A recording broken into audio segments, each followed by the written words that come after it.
Epic Church, would you welcome my friend and my brother, Dr. Asa Andrew, to the platform?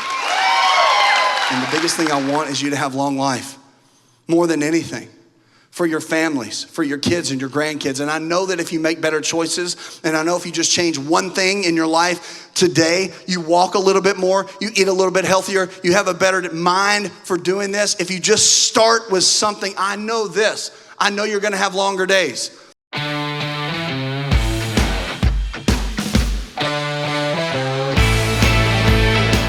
Hey guys, I'm sitting here with Pastor Ivy Marsh. I like to just call him Ivy. And he's a pastor, but he's also an entrepreneur, businessman. He's been in the military, served our country, and then also in the police force too. So I want to jump in just a little bit to your world, okay, and about who you are and what makes you you. Because I mean, man, at the end of the day, the way we met has been great, and I consider you a great friend. Yeah. That we're kindred in a lot of ways, and I just want to know the things that drive you, because more than anything, that's what I think everybody else wants to know. Pastors a lot of times tend to just be a pastor and that's it, and there's no transparency, and you don't know really where they come from. But I think what makes you and your wife and your ministry so great is what you guys have walked through, right, to bring you to a place. So we're sitting here with this guy right here, which is like, it's just awesome. It's just all I gotta say. We can just start here. Yeah. But I think it's a symbol of a lot of who you are. Oh, absolutely. And it represents what you wake up and want to do every single day as a man, right? Mm-hmm. Which has birthed a lot of ministry in you. Yeah. So jump in on where it all started. Okay. Military. Yeah, just go. It's good to be here with my greatest friend. Come on, man. Ever. So I did not grow up in church. Church was not a deal for us. Yeah. We weren't even Creasters. We didn't go on Christmas or Easter. We were totally far from God. Typical Southern kid, like play sports, do well in sports. Right. Everybody loves you. You don't.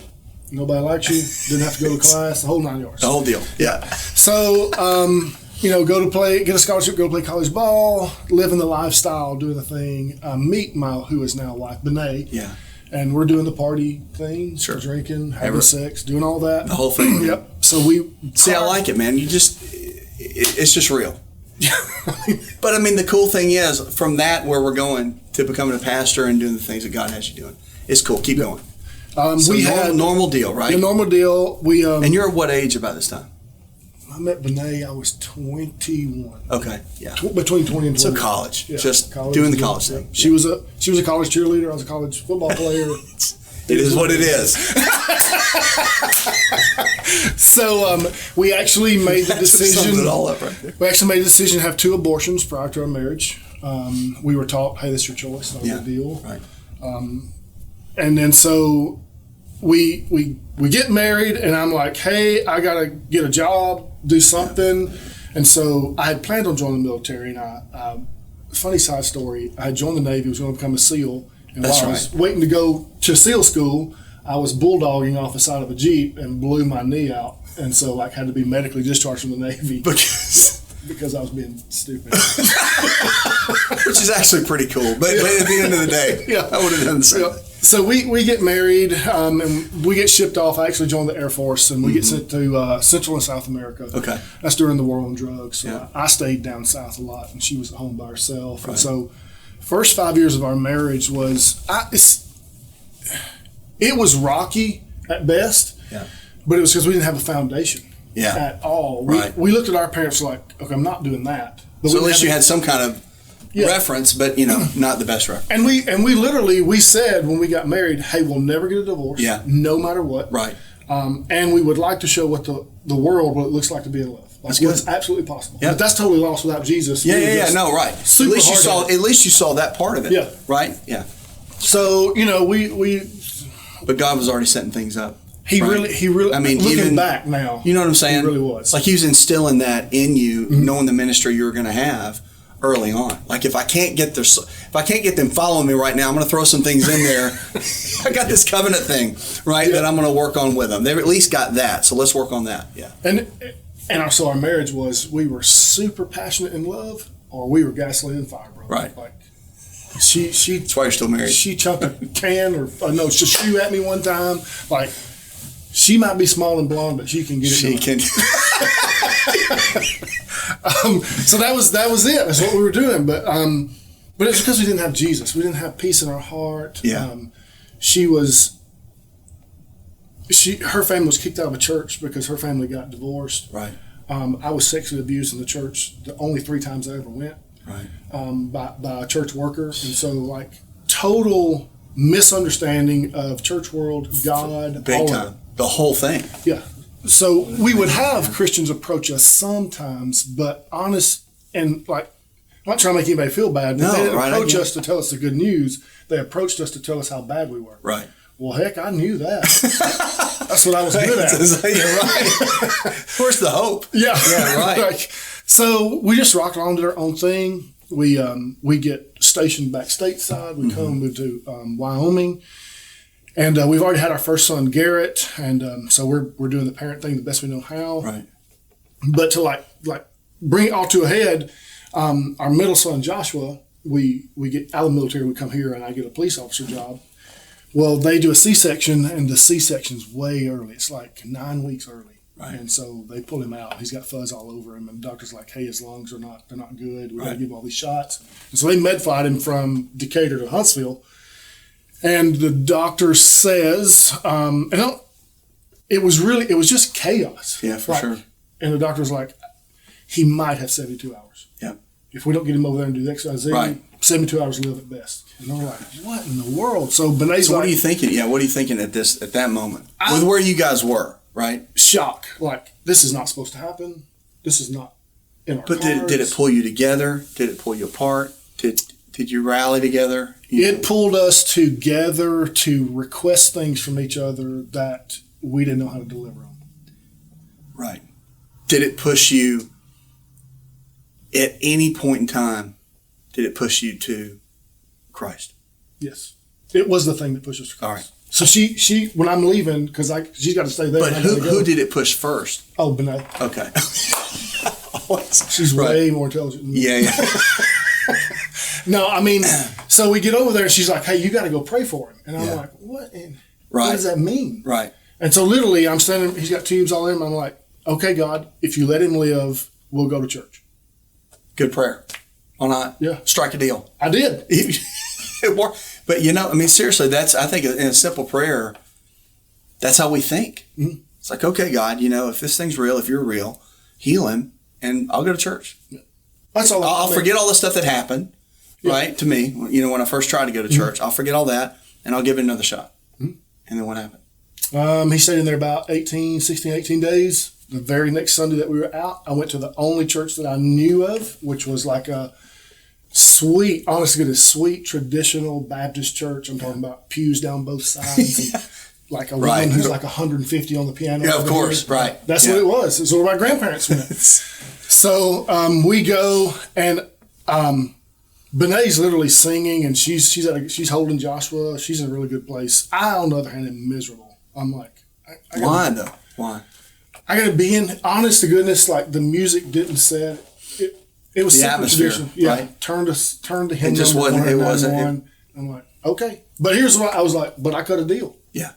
Right. So I'm going to be here every week. So it was. But that's a great testament though to what you have now, and why a place like this, like Epic Church, right, is a place where people can come and feel and wear a hat. And feel, no, seriously. No, yeah. And wear a hat or wear whatever they want and come as they are, and the music's cool and the message is Christ-centered. It's guys like you that would have come in here and be like, man, this is home. Well, okay, so part of the issue was I looked at guys in the church that I kind of knew or whatever, and I was judging them. Like, that's just the truth. Right, it happens. But I was looking at one guy, effeminate. His wife ran over him. Right, he didn't do anything. Total beta male. Yeah, I was like, I can't do that. Right, that's not me. But then I looked at a guy, honest to goodness, who was harsh, prejudiced, mean. Yeah, I get it. And I was like, okay, I've been that guy. But I'm not going to. Yeah, but I'm not doing it because that's not working. That's good, man. And so I'm like, who do I look to? And the sad reality is they're just, if there was any in there, they weren't making themselves known to me. That's good. Yeah. So modeling is what we do. Yeah. In everything. So, yeah. So it was the deacon came over after, so we were like first time guests, so they came over, knocked on the door, you know, and I'm like, hey, Bené's like, let him in, because I wasn't really about maybe you can just stay up there. So we he comes in, we sit on the couch, and so it's like Garrett and Benet, and she's holding Joshua, and I'm sitting here, and honest to goodness, maybe the best presentation of the gospel I've heard today. No kidding. No kidding. Sweetest, most kindest guy. Right. Older gentleman. Laid the whole thing out. And just looked at Benet and said, he'll forgive you of all your sins, and you'll be white as snow.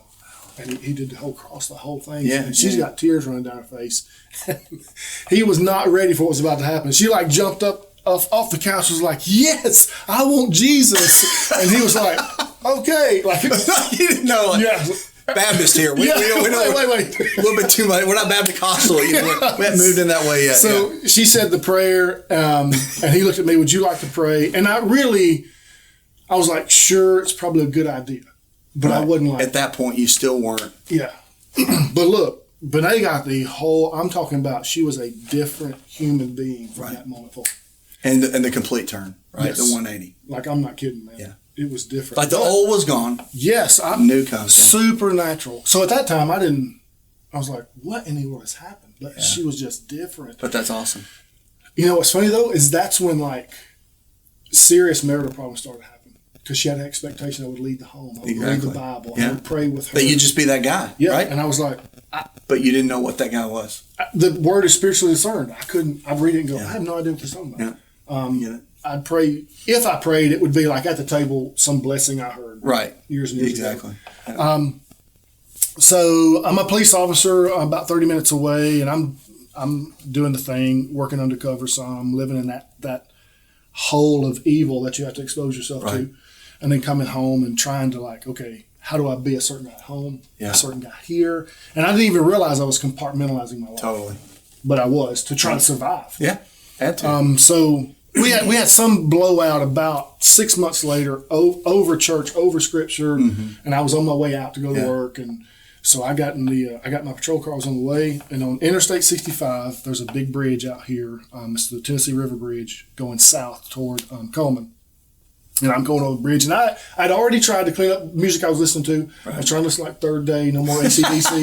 Like I'm trying to do the thing, and it was a cassette tape in my patrol car, and I like ejected that thing and ripped it out, and it left like the ribbon up there. Awesome. And I was honest to goodness, I was so pissed. There's just no other word. If I say I was so mad, it just does not. It just doesn't bring it. And I literally was in my patrol car screaming to God about this. Okay, if you're so good, this is supposed to work. I'm doing the right thing. I'm trying to quit cussing. I've stopped drinking. I'm listening to music that makes no sense to me. Of course. Yeah, I'm doing it. Like, what's the deal? Yeah, but nothing. Right. Like, so then, I'll try to get too emotional.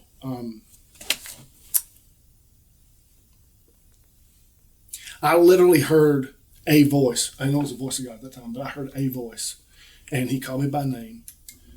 He said, "Ivy, that's what I've asked for, is just surrender." And it was like, for me, it was like this unbelievable power and authority, but sweet peace at the same time. Yeah. At the same time. That's awesome, man. And so I was so like shook. I pulled my patrol car over and got out, went around the house. It's on the interstate bridge. Patrolman in front of his patrol car kneeled down in front of his patrol car. I know people were like, "This is it. That dude's ending it right now." But I did end it. You did end it. Yep. I said it was my salvation prayer was not a formula. It was literally, okay, God, if you can do anything in my life, you can have it. That's all I said. That's good. And I stood up, and what I saw happen to my wife 6 or 8 months earlier, I experienced happen to me. I was different. I felt different. I thought that different. Was it. I saw different. Yeah, I mean, it was crazy. Yeah. I drove on into my precinct or police department and went straight to the only Christian I knew at the department, which happened to be my captain. Right. Because it was during shift change. And I said, "Man, I think I got saved." And he was like, "Really?" Really? He was so happy. He was, yeah. Because I used to pull people through little square things from the window. Yeah. And he was like, "You got to calm down, man." We got to channel that, right? We need to just channel it. So I went home, and I pull up in the driveway. I walk up to the door, and Benet meets me at the door, and she's scared to death because I'm crying. Yeah. She had not seen me cry in 6 years. Right.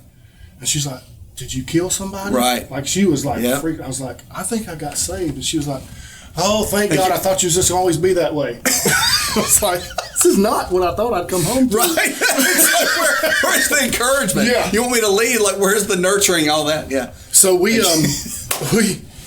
just like, okay, this is Jesus. This is not a denomination. This is not grandma's Jesus. This is different. Right. And this is what people need. Right. Real. And so we just like I'd like arrest somebody and say, hey, like maybe we can cut a deal if you come to church for 4 weeks. Like we can figure out how to do. So I was like trying to get people to hear about Jesus. We'd bust somebody. That's cool, man. And the prostitute maybe was still in the hotel room. I'd call Benet at 3 a.m. I'm like, listen, I'm outside the hotel room. Nobody's there. Get here, share the gospel with this young woman. She has to have the gospel. So Benet would call a babysitter. She'd drive over. Man. We did that for year after year after year. So you were using your occupation at the time. Yeah. For the power you have, because as a police officer, you do have a level of power. Right. And so you use that influence for good, man. I mean, it's always used for good, but I mean, you slid the gospel in every. And it's like, we're going to, that's great. Yeah, Instead of a pink slip or like a little citation, a warning, they got Jesus. That's awesome. You could be in the backseat of my car kicking the cage, and I'd be talking to you about Jesus. What you need is Jesus. So in the Baptist church, awesome. when you're on fire for Jesus, and they'll let you be like Sunday school teacher, a deacon, right? Like you just kind of go the ranks, which is good and bad, right? Yeah. But we had to. I don't know if anybody remembers what Awana is or was, but we had to teach Awana because we didn't know who Noah was. Right. We didn't know who Moses was. We didn't know the whole thing. Yeah. No, so that's gives you a good basis, Went great. So we, long story short, we went away to Vegas to help plant a church. We came back, and God graciously allowed us to step into the lead pastor role at Epic Church in Decatur 15 years ago. And what we found super, super quick was still that disdain for, hey, there is a lack of true biblical masculinity in the church. Not just in the world, but in the church. In the church. And Benet saw the damage that women were doing because they didn't understand their role from a biblical perspective. And then we looked at marriages and was like, listen, you can actually live honeymoon all the time. All the time. If you just understand what that looks like. Yeah. And so our the church, structure of it. So our church is kind of built around that. And so typically we run about 60% men here because they're drawn to it. Yeah. I mean, they really are. It's like you going to that church and not knowing what that looks like, man. Guys are looking for what that looks like. Yeah, I wanted to help dudes. Okay, I'm gonna show you. I'm gonna do the best I can to show you what's possible. Yes. If you live unapologetically for Jesus. That's right. That's good. And God just kind of dropped into me the ministry we run. One of the ministries we run called I Am For, where a guy learns. So Jesus came. Talk about that. Break that down. Okay, so Ezekiel chapter 1 verse 10, the prophet sees the faces of God. He says, when I saw the face of God, it was the lion, the eagle, the man, and the ox. But he also says, I never saw one of the faces without the other three. So I saw the face of the eagle and these. Yeah. All four. He would at the same time. The one. Right. It would like almost pop out, but you still see the other ones. Yeah. So you see God's holistic approach. Right. Well, Jesus comes, and in the Gospels, Matthew, Mark, Luke, and John, each one of those faces is highlighted by a writer. Yeah. Like he talks about them. Okay, he walks as the ox, a servant, blah, blah, blah. Right. We also see, theologically speaking, we understand that Jesus came and fulfilled the role as prophet, priest, and king. Some theologians add warrior because he flipped the chain tables over. Yeah, he destroyed the works of the devil. Right. So very much. Could be. The Lord is the warrior. For the sure. Lord is his name. Yeah. So Ephesians chapter 5, God invites us to imitate him as little children. So I was like, okay, I don't see it, but in Scripture, I can see Jesus in his masculine soul modeling for us as men, prophet, priest, king, and warrior. Right. Those are the four faces of God. Four faces of God, yeah. And so if a guy can be all four, not 2 out of 4, not 1 out of 4, you got to roll. All four, you got to work on. Yeah. Yep. And you understand what that looks like and how to look. Listen, man, your potential is unlocked at a level that most guys can't fathom. No. They can't see. And listen, your wife feels safe. Yeah. Your children feel cared for. That's right. You will leave a legacy. That way, just by doing those learning those four. Yeah. And so that's the push now. It's like, okay, And guys are like into new things. They're like, okay, we got prophet, priest, king, and warrior. What now? No. You got to work those 4. Yeah, work those 4 all the time. All the time. Because you're always becoming something. Yeah. The Bible says you move from glory to glory to glory. Yeah. So you're always becoming better. Right. Prophet, priest, king, That's warrior. good. Always. And we just hammer. And the question is, what are you becoming? Mm-hmm. Always. Because every single day you're becoming something. Something you want to be, something you don't want to be. Closer to who you want to be, further away from who you want to be. Right. With every decision, right? Mm-hmm. Everything, yeah. So that's good. So Benet on the other side teaches, so we say that the masculine soul has 4 roles, prophet, priest, king, and warrior. She teaches the feminine soul, who is created in likeness of image of God, says you have 2 roles. And your role is to show respect and honor to a man. That's good. She communicates it by saying, you were created from a rib, so your job is to protect the heart and lungs. Wow. One is respect and one is honor. And you That's have strong. the power as a woman to suck the life out of a man. With that, yeah. And breathe life into That's him. right. Either one. Or to crush a man, his heart, by disrespect. Right. And when she good good. So tells women wisdom. that, they're like, really good wisdom. No wonder my man can't. Right. Elevate, function, can't be his best. Right. That's why they always say, with a great man, there's a great woman, right? Yep. And a woman can push him down, lift him up. A great woman will elevate a man. A woman that's pulling everything, the life out of him, will reduce him down to a loaf of bread. Yep. Right. So we take those becoming man, becoming woman, and we shove it into our marriage thing, which is becoming one. Okay, how do we operate as one flesh? Prophet, priest, king, and warrior, protector of heart and lungs. And if you understand that a little bit, it's just this much. Yeah, your marriage is freaking unstoppable. Like, I'm not kidding. No, for sure. The fear of affair, the fear of pornography, all that stuff. It just because you're goes operating. away. Yeah, you're operating at a totally different level. Mm-hmm. And what's that done? For the men that are drawn to it, right? Like you have the core of the days. What do you call the weekends or the week? The week Warrior Week. It used to be called Warrior Week. Warrior Evolution. Yeah. What's Warrior Evolution? Not week. I did not use that word. Right. We'll edit that. But the thing is, it's 5 days, right? And you do it once a quarter. About that. Yeah. So this one we're getting ready to do is coming up October 25th to 29th. 25th to 29th. And then you got another one that's in January. Yeah. All the 2022 dates are set. The first one. They're already set. Yeah. And January's already sold out. We got two more spots. Two more spots. Okay, 2 more spots. I like that. Good marketing. Yeah, I like that. But it is though. Guys are drawn to that.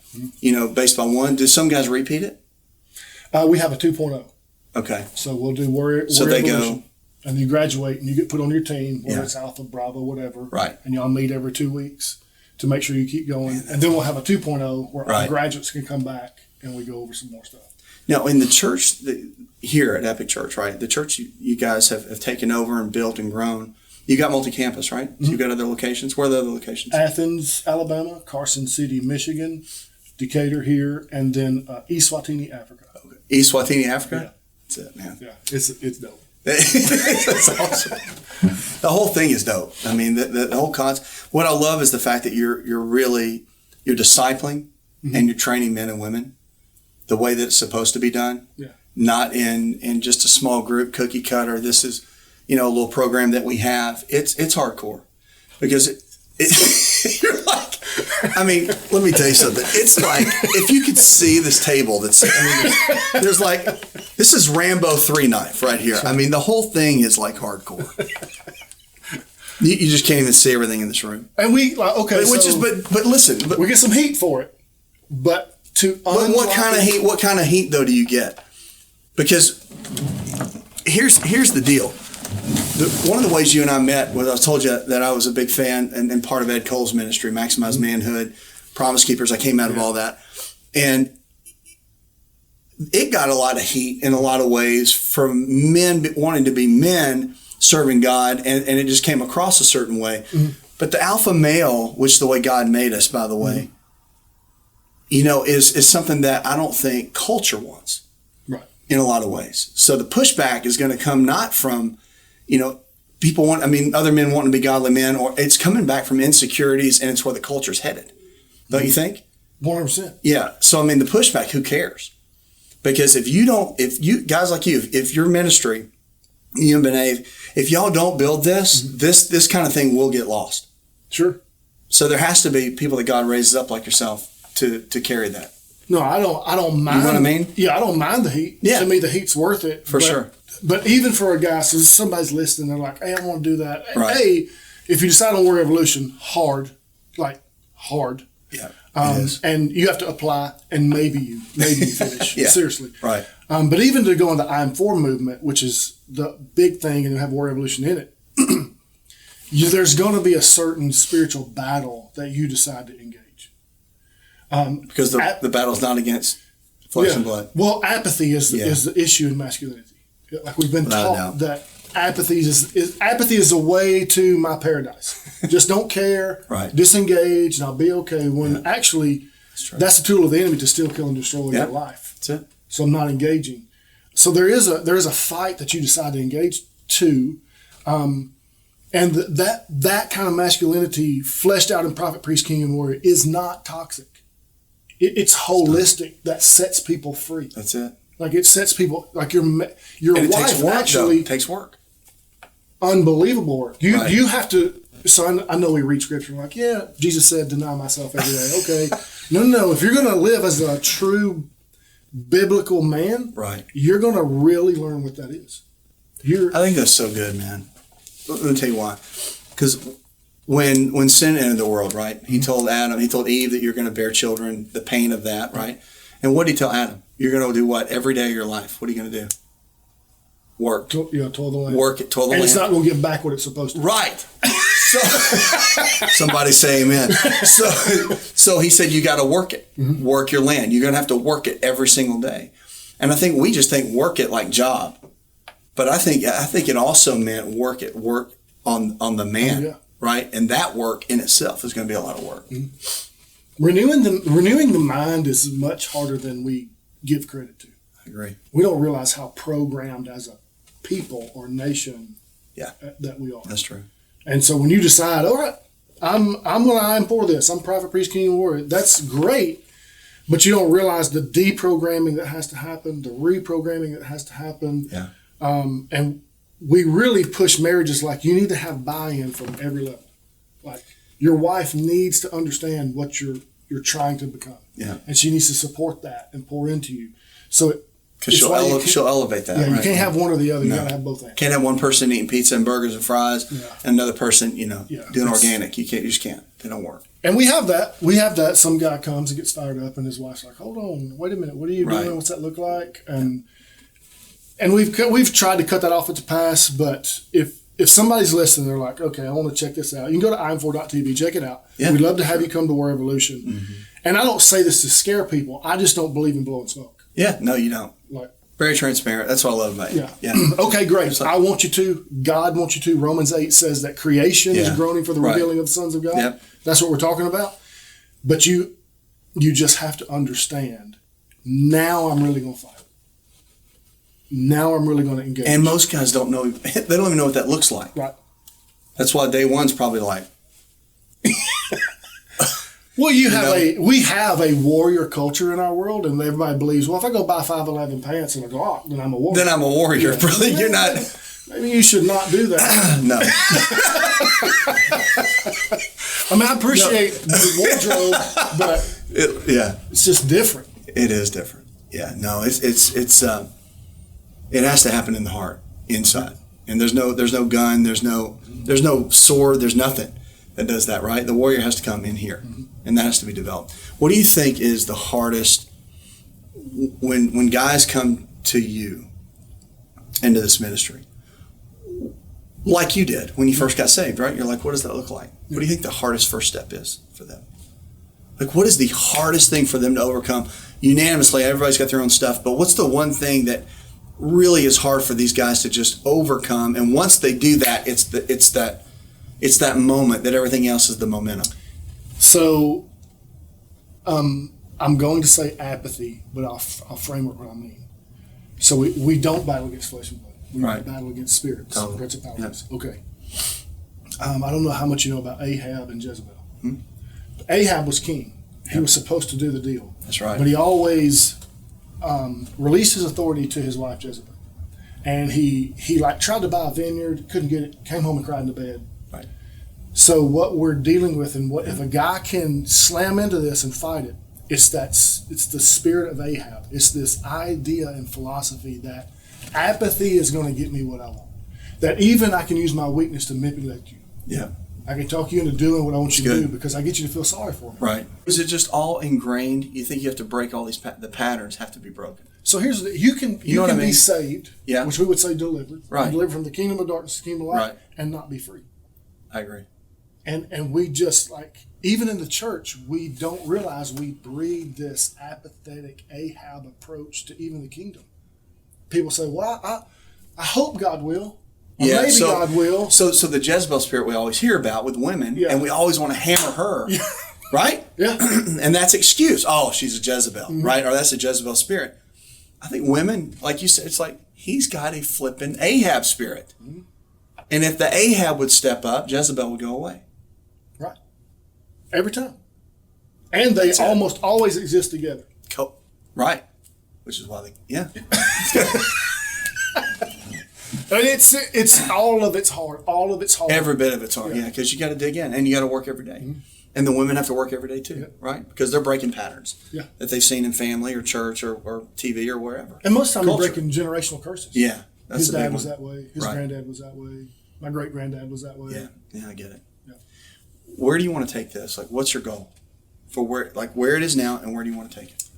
We have 15 brother churches or chapters in the country right now for I-4. That's awesome. I want all 50 states. Okay. That's what I want. And Warrior Evolution, we just want to grow the tribe. Like, there is no let me make that reproductive everywhere. There's a certain... So we have a ranch that we're finishing where you come and it's a firing range and you're kind of secluded. Yeah. There's really not somewhere I can redo that. Right. So we want the ranch to grow. We want the tribe to grow, and really equip guys. Okay, what does living to my full potential look like?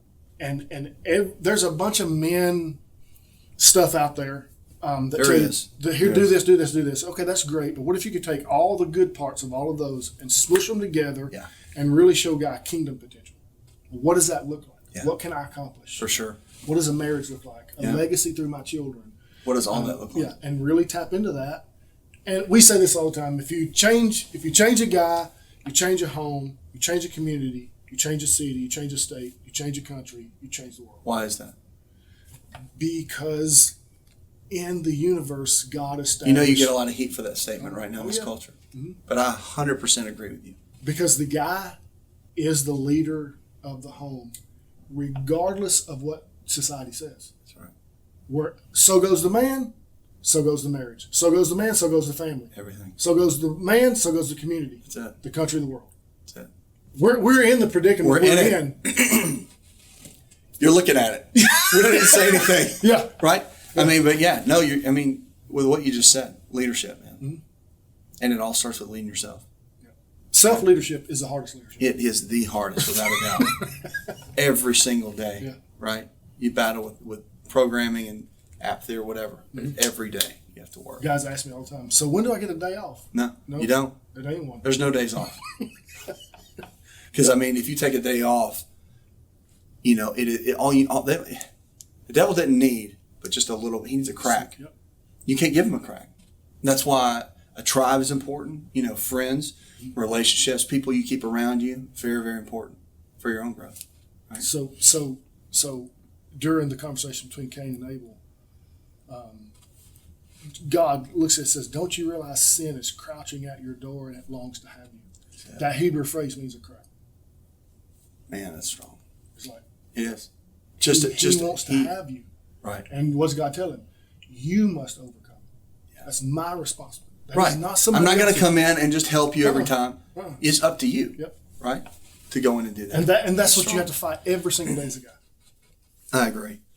Totally agree. Where can everybody find you? Where can everybody find out more about IM4? IM4.tv is the website. Okay. Becoming1.tv is the marriage site. And then I'm on social media. I'm on Instagram at iv.marsh. What about anything else? You on TikTok? I don't TikTok. We're going to work on the TikTok. My kids' TikTok.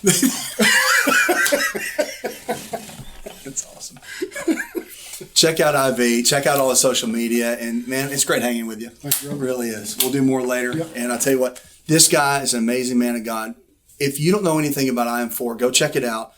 And I really encourage you guys, and men and women, to look at it for your marriage, for your families, for your church, for your community. Because at the end of the day, no one, and there's some, but there's no one teaching this at this level. Thanks for joining us. If you're trying to figure out who you are and you're young, or if you've gotten to a place in your life where you thought you knew who you were, but you're still trying to figure out who you are, or maybe you've lost a lot of time and you're trying to pick it back up, listen, we all have one more. We all have something on the inside of us called potential. And if you're going to figure that out and understand what that is, it starts first with just believing.